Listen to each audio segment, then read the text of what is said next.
Good morning বন্ধুরা। সকাল সকাল আজকে বাজার থেকে বাবা এনেছে, দেখেন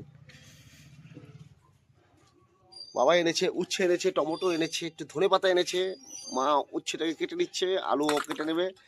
আর এইদিকে বাবা দেখেন, বাবা সকাল সকাল এনেছে কি কি মাছ এনেছে বাবা। তো বাবা এনেছে বাটা মাছ, দেখেন মা কত সুন্দর ভাবে কেটে নিয়েছে বাটা মাছটাকে। আর এটা জ্যান্ত কাতলা মাছ, তাই তো বাবা? আহা হা।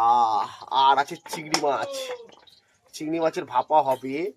আর হবে বাটা মাছের উচ্ছে দিয়ে, আলু দিয়ে, উচ্ছে দিয়ে রান্না হবে। তাই দেখতে পাচ্ছেন চলছে জোর কদমে রান্না বান্নার কাজ। এখানে মা সবকিছু কাটিং করে নিচ্ছে। আর দেখেন বন্ধুরা, উচ্ছেগুলোকে বাটা মাছ দিয়ে রান্না হবে, আলু দিয়ে উচ্ছে দিয়ে হবে পাতলা ঝোল। আহা, দারুণ খাওয়া দাওয়া হবে।